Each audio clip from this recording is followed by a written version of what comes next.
You brought a what? To intergalactic show and tell? Principal Zexith's crystalline appendages trembled in what Sarah assumed was either rage or indigestion. With beings made primarily of silicon-based minerals, it was always hard to tell. A hamster, Sarah repeated patiently, holding up the clear plastic exercise ball containing Mr. Whiskers, who was currently doing what hamsters do best, running in circles while accomplishing absolutely nothing. The permission slip said, "Bring your Earth pet." "He's my Earth pet." The principal's crystalline form refracted the fluorescent lighting in a way that created tiny rainbows across the administrative office's stark white walls. The suggestion was meant to encourage bringing something impressive, like one of your K9 units, or perhaps a feline companion. Not a... Zexith consulted their translator. Not a rodent.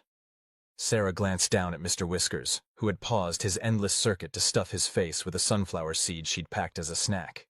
His cheeks puffed out comically as he worked to cram the entire thing in, looking less like a fierce earth creature and more like a furry golf ball with an eating disorder. "Well, he's what I've got," Sarah shrugged.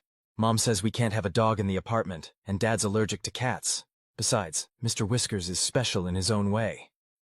The principal's crystalline body chimed softly, their species equivalent of a long-suffering sigh. "Very well. But do try to keep it away from the Vervaxian delegation. They're sensitive about small, furry things ever since the incident." Sarah nodded sagely, though she had no idea what the incident referred to. In the 3 years since Earth had joined the Intergalactic Federation of Schools, IFS, she'd learned it was better not to ask too many questions about various species' traumatic histories. Last semester, she'd made the mistake of asking about the Great Cafeteria Uprising of 2157, and the resulting 4-hour lecture had made her miss both math and physical education. Though, considering they were covering quantum calculus and low-gravity wrestling that day, maybe it hadn't been such a mistake after all. The morning assembly was already in full swing by the time Sarah made her way to the gymnasium. The vast space had been modified to accommodate students from over 30 different species, with various atmospheric bubbles, gravity wells, and temperature zones ensuring everyone's comfort. She found her usual spot in the Earth Normal section, settling onto the bleachers next to her best friend Kumar, who had brought his pet goldfish in a high-tech containment sphere. "Nice fish," Sarah commented, watching the orange creature swim lazy circles in its perfectly maintained environment. "Thanks," Kumar replied, then eyeing Mr. Whiskers' decidedly low-tech habitat. "Nice hamster ball?" "Don't judge. Mr. Whiskers is a sophisticated creature of culture and refinement." As if to prove her point, the hamster chose that moment to trip over his own feet and faceplant into the side of his ball. "I can see that," Kumar said dryly. Before Sarah could defend her pet's dignity, what little there was of it, the assembly hall's lights dimmed, and Headmaster Ixtal floated onto the stage, quite literally, as their species existed in a permanent gaseous state. "Welcome, students, to our first annual Intergalactic Pet Exhibition!" The headmaster's voice boomed through the translation matrix, a feat considering they didn't actually have vocal cords. "We are honored to have representatives from the Galactic Zoo Association here today to observe Earth's diverse wildlife. Please remember to maintain proper safety protocols and—" The headmaster's speech was interrupted by a series of alarming beeps from the school's security system. Red warning lights began flashing across the gymnasium's dome. "Attention all students and faculty," the AI system announced in its unnervingly cheerful voice. "We are experiencing a Level 3 security breach. An unregistered vessel has breached our defensive perimeter and is attempting to dock. Please remain calm and proceed to your designated safety zones." "Oh, great," Kumar muttered. "I bet it's the Zixkari again. They're always trying to steal exotic pets for their collection."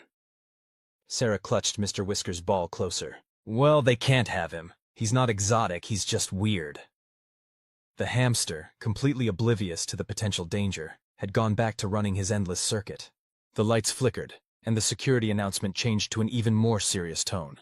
"Update. Level 3 security breach has been upgraded to Level 1. Hostile boarding action detected. This is not a drill. Repeat, this is not a drill." That's when things got interesting. The gymnasium's massive doors burst open, revealing a group of towering figures in sleek battle armor. Their helmets were designed to look like fearsome predatory creatures, and each carried what appeared to be high-tech capture nets and stun batons. "Attention, primitive life forms," the leader announced, their voice distorted through their helmet speakers. "We are the collectors, and we have come to claim your exotic Earth specimens for our menagerie. Resist and face the consequences." Sarah looked down at Mr. Whiskers, then at Kumar's goldfish, then at the various other Earth pets scattered throughout the human section. Mostly hamsters, fish, and a couple of parakeets. Not exactly the fierce creatures of Earth these space pirates were probably expecting. The leader of the collectors stormed down the central aisle, their armor clanking impressively. "Bring forth your mighty Earth beasts. We have heard tales of your fearsome dogs and cats. Where are they?" Sarah raised her hand hesitantly. Actually, most apartments don't allow dogs, and a lot of people are allergic to cats, so..." She held up Mr. Whiskers' ball. The hamster had, with impeccable timing, decided to do his yoga routine, which mostly consisted of him contorting himself to groom parts that really shouldn't be groomed in public. The collector leader stared at the hamster for a long moment. What is it doing?" "His best," Sarah replied defensively. The other collectors had spread out through the gymnasium, their impressive arsenal of capture technology looking increasingly ridiculous as they encountered one small, decidedly unfierce Earth pet after another. "Sir!" one called out. "This one appears to be some kind of aquatic creature, but it just keeps swimming in circles." "That's Gordon," Kumar supplied helpfully. "He's got a 3-second memory and thinks his reflection is his best friend." Another collector was cautiously approaching a parakeet cage. "This avian specimen seems to be repeating Earth obscenities." "Yeah, that's probably Steve," Sarah explained. "He belongs to Jessica in my biology class. Her older brother taught him to swear in 6 languages. The parakeet, right on cue, let loose a string of multilingual profanity that made several of the more sensitive alien species cover their auditory organs. The collector leader's imposing stance had begun to wilt. But where are your legendary Earth predators? The mighty hunters we have heard so much about?" "Oh, you mean like lions and tigers and bears?" Sarah asked. "Yeah, those are illegal to keep as pets in most places. Plus the insurance would be nightmare. The most dangerous thing here is probably Mr. Whiskers when he hasn't had his morning sunflower seed." But, the leader seemed to be having trouble processing this information. "Our intelligence indicated that Earth beings keep fierce companions. We have intercepted your entertainment broadcasts. We have seen the mighty creatures you call Garfield and Scooby-Doo." Sarah and Kumar exchanged looks. Those are cartoons," Kumar explained gently. "They're not real." The gymnasium had fallen into an awkward silence, broken only by the sound of various hamster wheels spinning, and Steve the parakeet teaching everyone some creative new combinations of curse words. That's when Mr. Whiskers decided to make things interesting. Perhaps it was the excitement of the moment, or maybe he'd finally figured out how to harness his perpetual motion for good instead of evil. But somehow the hamster managed to build up enough speed in his ball to break free from Sarah's grasp. The plastic sphere went rolling down the bleachers, gathering momentum as it bounced from step to step. "Look out!" Sarah called, but it was too late. The ball hit the floor and shot across the gymnasium like a furry pinball, ricocheting off walls, chairs, and the occasional alien appendage. The collectors, trained to deal with fierce predators but apparently unprepared for the chaos theory in rodent form, scattered in panic. "Contain that beast!" the leader shouted, but Mr. Whiskers was on a roll, literally. In their attempt to capture one small hamster in a plastic ball, the fearsome collectors managed to 1. Tangle themselves in their own capture nets. 2. Accidentally stun 3 of their own team members. 3. Trip over Kumar's goldfish sphere, sending it rolling as well. 4. Create a domino effect that knocked over an entire row of parakeet cages, releasing a squadron of cursing birds. The gymnasium erupted into chaos. Hamster balls rolled everywhere. Parakeets dive-bombed the collectors while shouting obscenities in multiple languages. And Gordon the goldfish's sphere somehow ended up on top of the basketball hoop, the fish inside still calmly swimming his circles, blissfully unaware of his elevation. "Retreat!" the collector leader finally called out, their fearsome armor now covered in hamster ball scuff marks and parakeet droppings. "These Earth creatures are too unpredictable. We were not prepared for this level of chaos." As the space pirates fled back to their ship, Sarah finally managed to corner Mr. Whiskers, who had worn himself out and was now contentedly munching on another sunflower seed as if nothing had happened. "Well," Principal Zexith said, their crystalline form vibrating with what might have been amusement, "I believe we can call this year's pet exhibition a qualified success." "Success?" The headmaster's gaseous form swirled in agitation. "The gymnasium is a disaster." "True," the principal agreed, "but we've also demonstrated why Earth joined the Federation in the first place. No other species could turn such seemingly harmless pets into such effective chaos generators. It's quite impressive, really." Sarah looked down at Mr. Whiskers, who had fallen asleep with his seed still stuffed in his cheeks. I told you he was special in his own way. Kumar nodded, having finally retrieved Gordon from his basketball hoop perch. Yeah, who knew that our pet's greatest defense would be their ability to cause absolute mayhem without even trying? That's humanity's secret weapon, Sarah said wisely. We don't need fierce pets. We just need pets that create the perfect amount of chaos at the perfect time. Speaking of chaos, Kumar pointed to where Steve the parakeet was teaching a group of young Vervaxians some very creative Earth expressions. Should we do something about that? Nah, Sarah replied. Consider it a cultural exchange program. As the cleanup began and the various pets were rounded up, Sarah couldn't help but smile. Sure, Earth might not have the most impressive pets in the galaxy, but they had something better. Pets that could turn any situation into complete pandemonium while looking absolutely adorable doing it. And really, isn't that humanity's greatest contribution to the galaxy? Not our strength, not our technology, but our ability to create perfectly orchestrated chaos with the help of our small, weird, mostly harmless animal friends. The next day, the school instituted a new rule. Earth pets must be kept in reinforced containment units during all future exhibitions. Sarah considered this a win. After all, anytime you force a school to create a new rule specifically because of your actions, or your pet's actions, you've achieved something special. Mr. Whiskers, for his part, slept through the entire rulemaking process, dreaming whatever strange dreams hamsters dream, probably involving endless wheels and infinite sunflower seeds. And somewhere out in space, a group of very confused collectors was probably still trying to figure out how they'd been defeated by a bunch of tiny Earth creatures that weren't even trying to defeat them. That's just how Earth rolls, sometimes literally, in a hamster ball. You want us to do what now? Sarah stared at the holographic announcement floating in the school hallway, Mr. Whiskers' ball tucked securely under her arm. It's a cultural exchange initiative, Kumar read, his goldfish Gordon swimming lazy figure eights in his containment sphere. Apparently, after the collector incident, several alien species became fascinated with Earth pets and their unique qualities. The announcement glowed with cheerful blue letters. Announcing the first annual intergalactic pet exchange program. Earth students will have the opportunity to temporarily trade pets with students from other Federation worlds. Experience the joy of interspecies pet care. Note: all Earth pets must still comply with new containment regulations. We remember the hamster incident.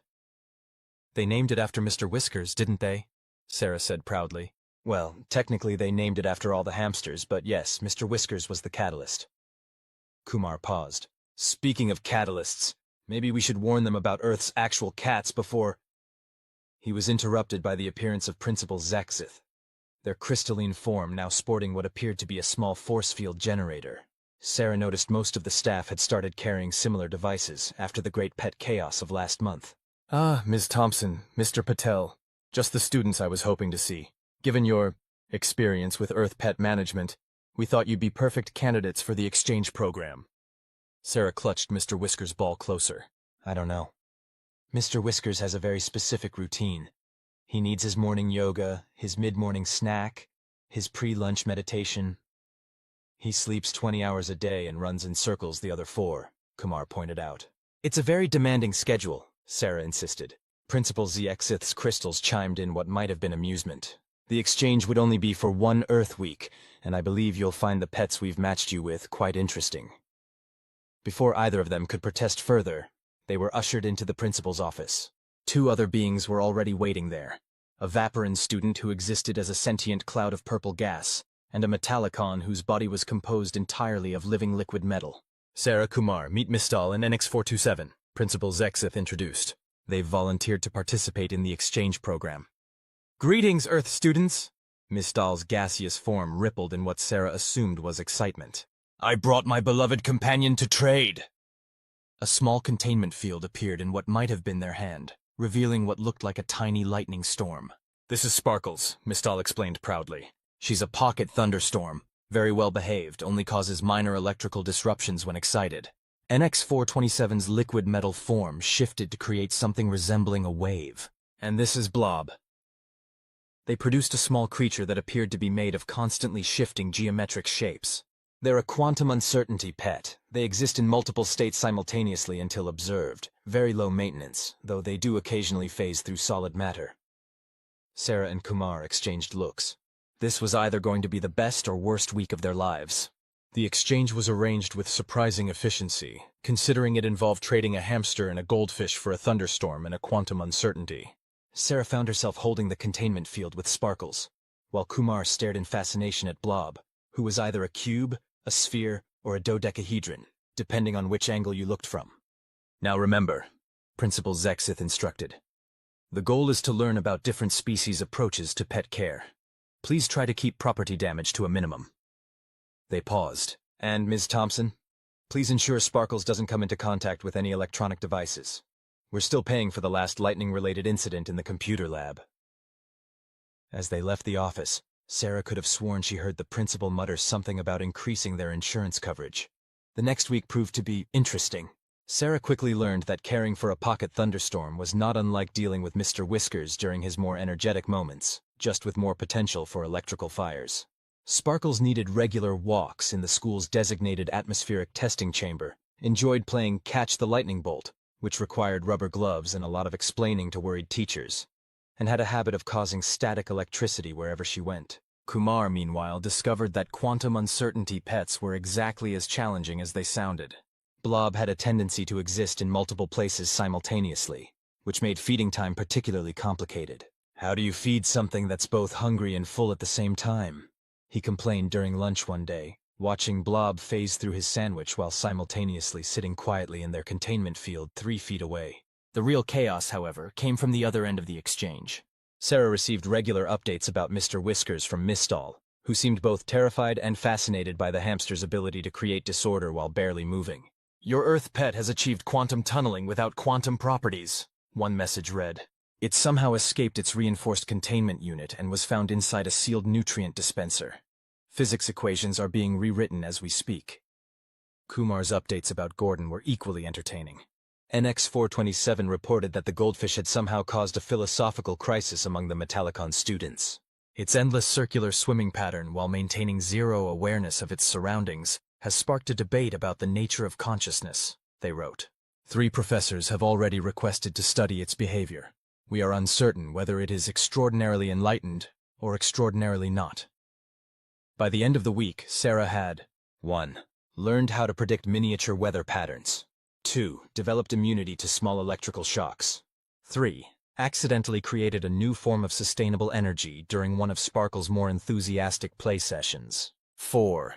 Been banned from the school's science lab after Sparkles took a liking to the Tesla coil Kumar's week with Blob had resulted in 1. A new understanding of quantum mechanics, mostly involving where not to leave important objects. 2. The discovery that quantum uncertainty pets can indeed get stuck in air vents, existing and not existing simultaneously. 3. Several interesting discussions about the nature of reality with increasingly confused physics teachers. 4.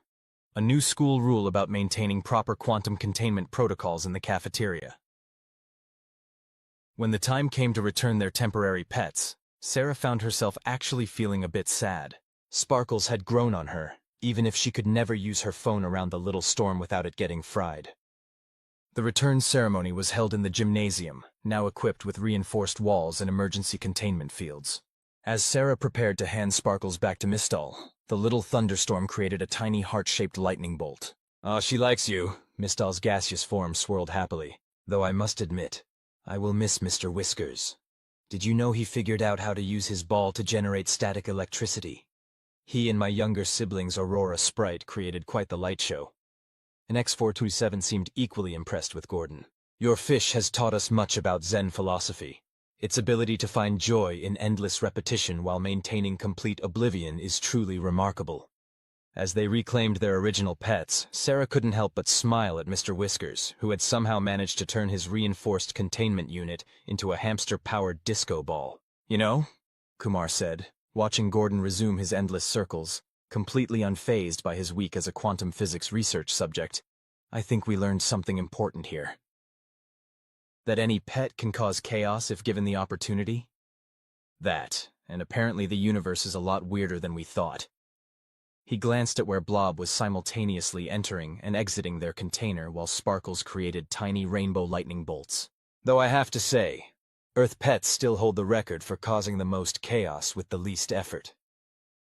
Principal Zexith approached them. their crystalline form now sporting several new protective modifications. Well, I suppose we can call this exchange a qualified success. Property damage was kept to a minimum.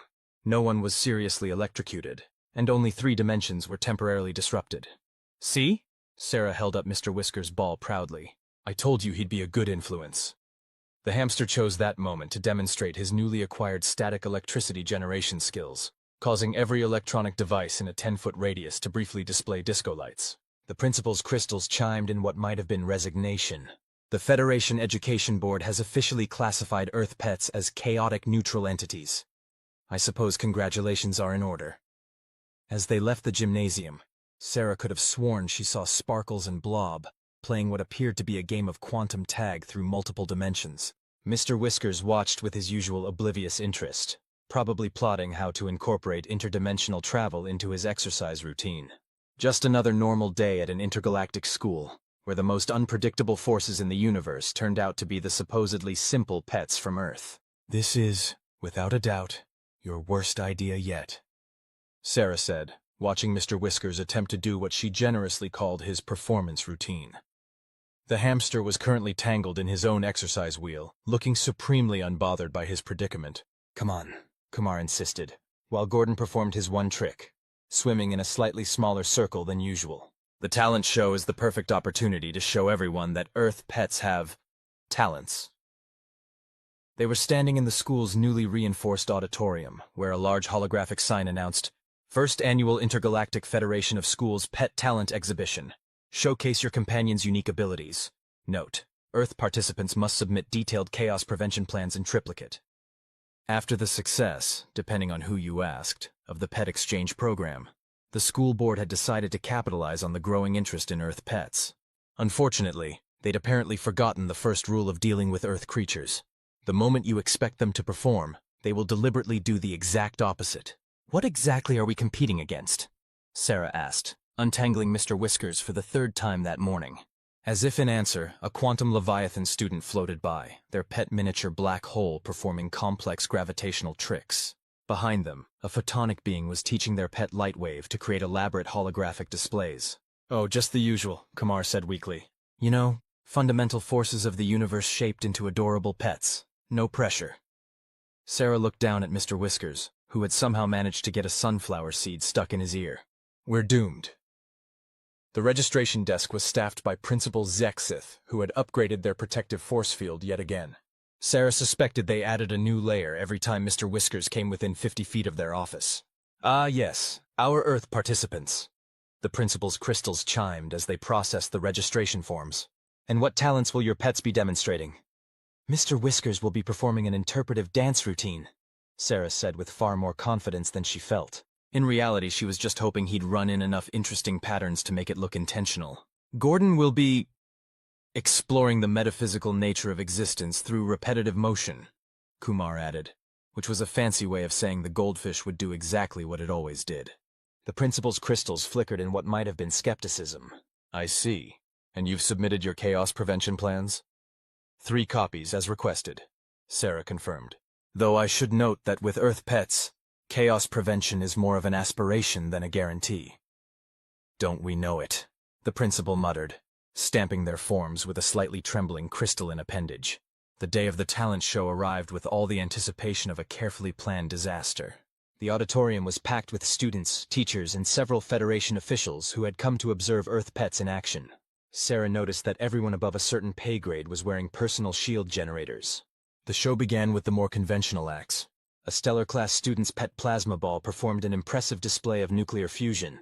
A temporal being's pet time loop created beautiful patterns by existing at multiple points in history simultaneously. The miniature black hole did something incredible with gravity that made everyone's heads hurt.